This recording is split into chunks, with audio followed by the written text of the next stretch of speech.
Alright, guys, welcome to Vanguard. Let's get straight into this episode. Yeah, so what do we have on our list today, Davey? What's happened in the news? Well, there's a little exchange between Trump and the president of Colombia, Yeah, Gustavo Petro. yeah. So I guess what started out was Trump started shipping illegal migrants there um, via airplane. And what did Gustavo Petro say? He just didn't like that. He said that immigrants are people too, and they should be treated with the dignity that a human being deserves, Mm-hmm. such as not being shipped back on a plane. Ah, okay. To which Trump responded with immediate tariffs, 25% tariffs on all Colombian goods coming into America, and said in a week they'd be switched to 50%. So, Wow. So what I believe 1 hour after that he completely changed his stance, even though he previously claimed it was a view that he would never back down on. Correct? yeah, he immediately responded with he's stubborn and he's prepared to die for his principles. And then within an hour, he had given in and taken the immigrants back. So, Wow. So I'm really glad that they have strong principles over there in Colombia. That really reassures me. really means a whole lot. Yeah. It really shows what kind of power the president actually has. Hmm. And, he is the president of the most influential politically country in the world. Absolutely. So, Yeah. Yeah. it's fun to watch him actually use that power, Hmm. especially if after having Joe Biden as such a weak president for the past 4 years. Yeah. Absolutely. Yeah. And I guess so speaking of illegals, um, over the past week, there have been over 1,000 immigrants jailed by ICE. There's been numerous drugs broken up. One in Colorado. Now we're getting word that New York City has actually been a lot of migrants there have been deported. So, what exactly is going on? What is Trump doing that is really shaking up the illegal immigrant societies? He's just really cracking down on the border and on the illegal immigrant crisis, and it's amazing to watch. He's taking the action that Joe Biden should have taken, starting 4 years ago, Hmm. and actually doing something about the problem. Yeah. And funny enough, a lot of American cities are standing up for the illegal immigrants, which really doesn't make a whole lot of sense because these are also cities where the actual American citizens who were born there and who are legal citizens aren't doing so well. The economy's really not great there. And so, Sure. it's not fun to watch, Yeah. but interesting. Yeah. We've got our own governor, J.B. Pritzker. He has stood up for the illegals time and time again, and apparently he wants to stand up for quote unquote law abiding illegals. So obviously, kind of by definition, an illegal is not really law abiding, but obviously that doesn't really mean a whole lot to him. At least he's not standing up for the law-abiding criminals. Yeah. Yeah, That's good. that would be unfortunate. That would be a Yeah, he's letting Yeah. the law-abiding murderers go too, so. yeah. Yeah. So this morning, we received word that Trump is revamping the military under the Iron Dome. So the Iron Dome is a concept that was developed, a missile strategy by Israel. I think it started around like 2015, and basically they take different missile systems and they array it around the entire country so that it'll shoot down any invading hypersonic missiles and basically any foreign object that is not okayed by the government. And it's worked quite well in Israel. I mean, you look at the thousands and thousands of rockets that countries like Syria and Lebanon and other anti-Israel countries have launched. And quite frankly, the Iron Dome is very effective. And so Trump wants to do this for America. He wants to bring back are missile capabilities, which we've not seen proportional missile capability advantages like we had seen in the Cold War for about 40 years now. Sorry, about 35. Um, and quite frankly, our military does need an upgrade. It's kind of grown a little bit weak under Joe Biden. It didn't necessarily do the best under Trump in 2016, and I think he realizes that we need a stronger military, and he's willing to do that now. Um, Whether that's because he knows he can't get elected again, or because he um, thinks it's wise. I mean, I obviously think it's wise.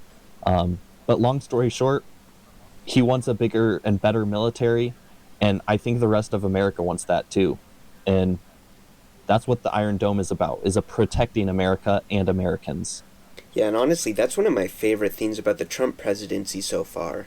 He's really emphasizing the weak points in our military and making them better. Mm-hmm. And that's really, I mean, it's reassuring to watch because obviously we want to be able to defend ourselves. And sure, we are America, we do have a strong military, but it put us up against a primary power like Russia or China, and it's a lot more questionable. And I think he's really making progress towards fixing that, which is great because we're not on bad terms per se with Russia and China and North Korea right now, but it's not a great friendship. Mm-hmm. I mean, at a flip of a coin, they could decide to attack us, and I think we should be ready for that because that is a potential. Mm-hmm. And I think under Joe Biden, you could tell he was really not focused on military, Mm-hmm. especially with all the DEI going on Mm-hmm. in the military during his presidency. Mm-hmm. Which is actually really ironic given the amount of wars that have happened in the world overall under his presidency. I think it's really indicative of, if you don't have peace through strength, wars are going to happen, whether you want them to or not. Absolutely, yeah. Yeah. And quite frankly, I think peace through strength is the best policy America can give, because we are a world power. And whenever you have world power weapons, not many countries want to even bother to anger you or upset you. And the less toes that other countries step on, the better. And we've seen the negotiating power that comes through strength, just in Trump's little exchange with the Colombian president. Mm-hmm. Yeah. I mean, we have crazy influence. They disagree with us, and Trump is literally willing to impose those crazy tariffs, and he's willing to put action behind his words. Mm-hmm. And that's something you don't really see a ton of in a president, especially not at the rate that you saw Trump do it. Mm-hmm. And I think it's a really critical message to get out to people, because when they see you have the president who will actually take action like that, he's seen as a very strong and dangerous president. Yeah. Which gives you a lot of power. Mm-hmm. Yeah. Yeah, and I would like to point out, though, that being a dangerous president, in the sense of people don't necessarily know what you would do if they were to attack you, is not a bad thing. As a foreign country who is looking for a weakness, if you look at your enemy and you don't know what they would do if you were to attack them, that is a good thing for the defender, because whenever you have someone who is willing to keep their country safe at all costs, it really scares off any attacks, simply because they know they will pay for whatever crime they commit against our country. Yeah, and with the amount of power the U.S. has, that seeps into all the world. Mm-hmm. I mean, look at the Russia-Ukraine war. Trump says, if he was elected, that would have never started. Mm-hmm. I believe that. Yeah, I believe that's the case, because Trump has so much power over Russia because he's Trump and he will take action. Mm-hmm. And now, I mean, we've made more progress towards ending the Ukraine-Russia war. President Zelensky is ready to talk peace, Mm-hmm. and Vladimir Putin wants to meet up with Trump. Hmm. And this is the first little bit of Trump's presidency, and we're seeing way more progress than we did in the 4 years Joe Biden was in office. Absolutely. Yeah. I think it's really indicative of how much momentum is behind Trump. I mean, we've seen his approval ratings now comparatively to whenever he left office in 2020. They're through the roof proportionately. I mean, he's got easily an extra 5 points approval rating, and everyone is for the deportation of illegal immigrants. Everyone is for a more peaceful world. And whenever you have someone who is willing to make those claims and actually follow through with them, it it's a complete game changer. And whenever America is behind their president, it, we can do great things. And I quite frankly think that many things that Trump says, because the American people are behind, we will do. Yeah, and I think his approval rating also has a lot to do with two things. Mostly all of the little things that Joe Biden did, people started actually seeing them in their lives. Yeah. Such as the immigration crisis. People are actually seeing illegal immigrants all around them. They're actually seeing crime skyrocket. Inflation, people are actually seeing the price of everything skyrocket while their incomes don't. Hmm. And I mean, when you feel that in your everyday lives, you really do. It encourages you a lot more to change.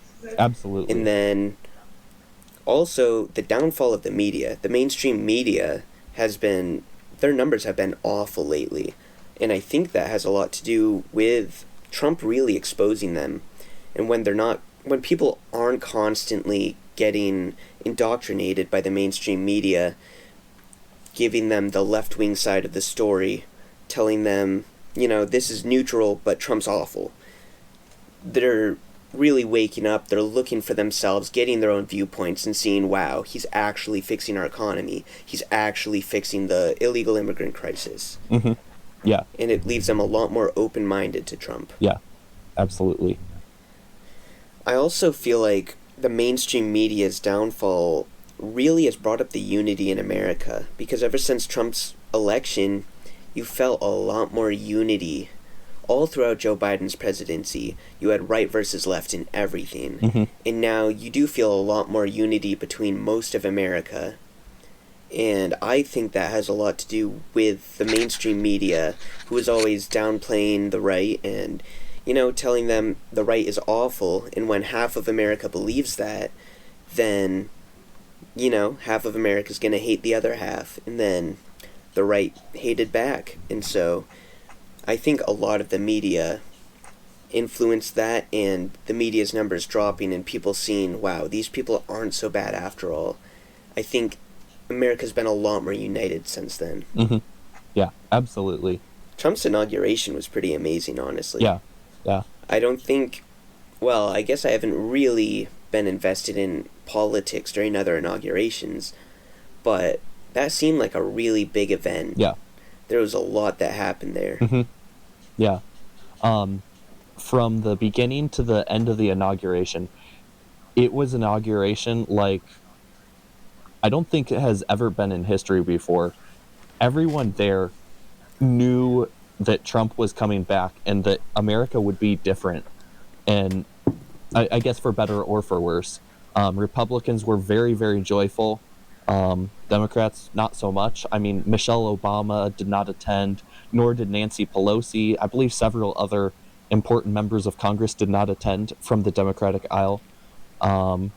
So it very much set the tone for, while there is still division in America, most of America is very joyful about the Trump presidency and very excited for what will be for the Trump presidency.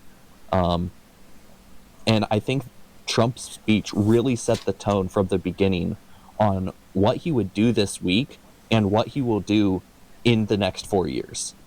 And I think that's so critical that we take him at his word for what he said in this speech, because it was a speech of promises and things that he would do, not just an empty giving of a speech. And we've seen those. Oh, yeah. Yeah. Even during his campaign, he was full of promises, but the amount of promises he's followed through, and, like, even in his inauguration speech, he was repeating those same promises. And they were bold promises. Mm-hmm. And we've seen a lot of those promises already played out in his first week in office. Mm-hmm.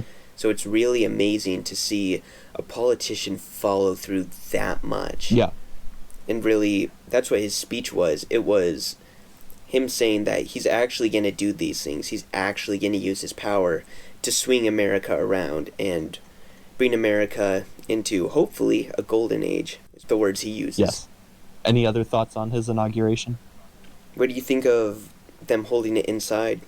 I think it was important as far as the weather goes. Also, too, while I did say that most everyone is joyful about the Trump election, there are definitely those who are less than joyful. There are those who could potentially try to assassinate Trump. And I think for safety's sake, it was possibly for the better that it was held inside.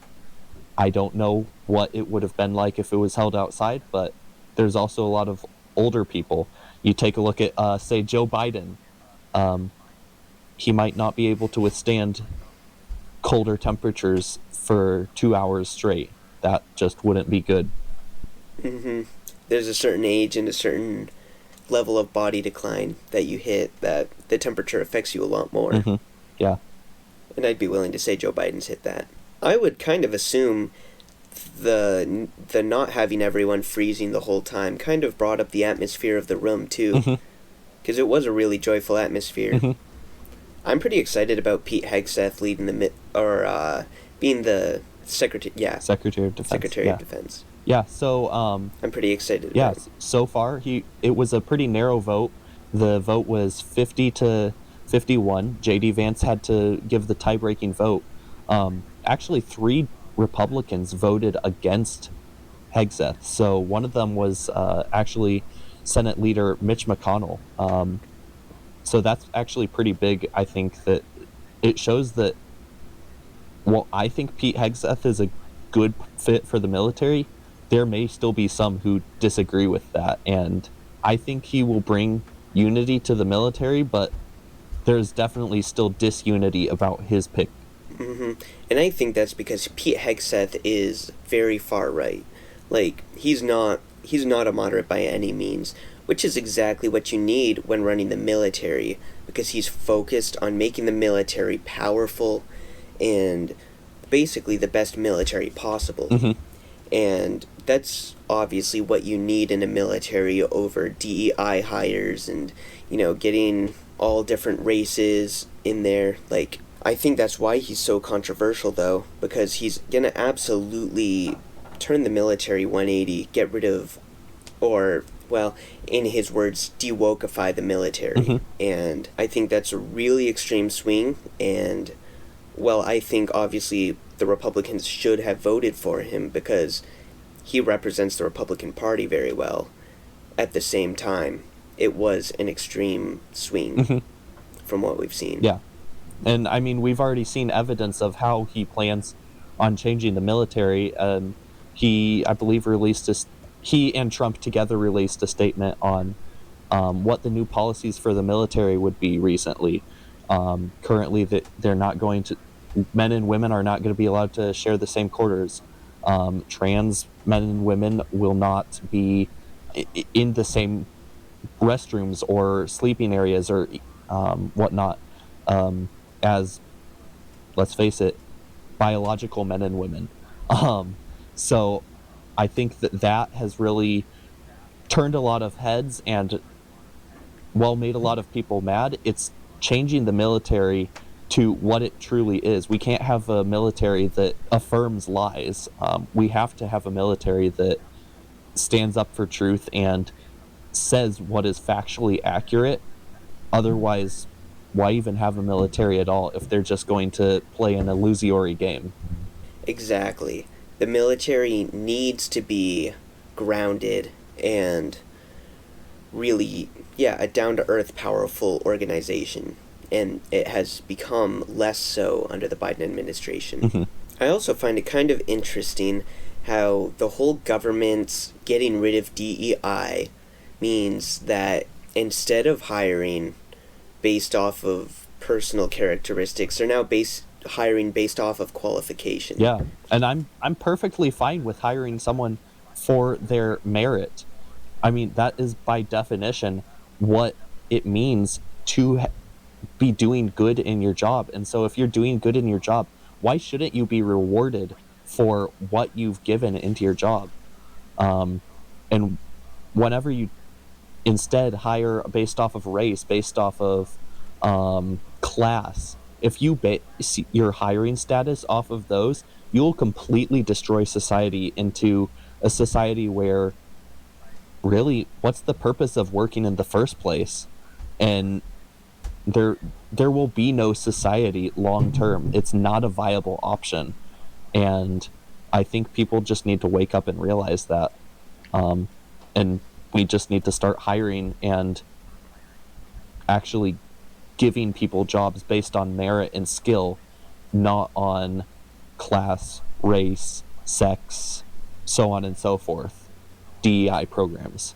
And that will help out the economy a whole lot too, because when you really free up the market and don't hire based off of that, you have the most qualified people in the jobs they're most qualified for. Mm-hmm. That's when your economy will start thriving. Mm-hmm. And I think so much of what Trump has done is so economy based. I think our economy's gonna thrive over the next 4 years. Yeah, yeah. And I genuinely think that any offsets we might see from, say, a tariff on China, a tariff on Russia, a tariff on any country that we say, hey, we don't feel safe trading with you guys simply because of how much aggression and animosity you give off towards the free world. I think that any offset or negative impacts we have from those tariffs will possibly, if not give positive impact, simply because we are giving our economy a long-term boost, and we are actually promoting American workforce policies that really benefit the American people. And I think that's where we need to start. Mm-hmm. I think logically speaking, tariffs don't make sense economically. However, I'm more open to them in this case because of the fact that we're so heavily reliant on powers like China, who could really wreck our economy by cutting off trade. Mm-hmm. And Yeah. I don't think we should be under that kind of power to a country like China. Yeah. And that's why I think, well, on the one hand, tariffs will not, strictly speaking, be good for the economy. Overall, I think they're going to help with our country's security, Mm-hmm. which I think is really important as well. Yeah. And I think my view actually too on tariffs has shifted over the past couple of months. I am very much opposed to the government restricting anything, especially in terms of trade. And really just something that's been working on me is it's not about the trade so much as it's our security too. The Chinese government does not have that same value of human life, that same value of freedom that America has. And if they are bent on control and domination, we cannot support that. And we have to actually protect America. And I think the best way to do that is simply allow America to produce for America, allow America to actually support itself instead of being financially, economically dependent on China. And the more and more that China becomes aggressive towards other countries, the more and more willing I am to impose tariffs on them. And there was that statistic J.D. Vance brought up, it was a while ago now, but I would guess it's still true, that America does not grow as much food as it consumes each year. Which is a really scary place to be because, obviously, if something were to happen, if a world war were to happen, and we can't get food from other countries, we would not be able to feed our own citizens. And that's a scary thought. Alright, guys, that's it for this episode. Thank you for watching. Come back next time. Goodbye.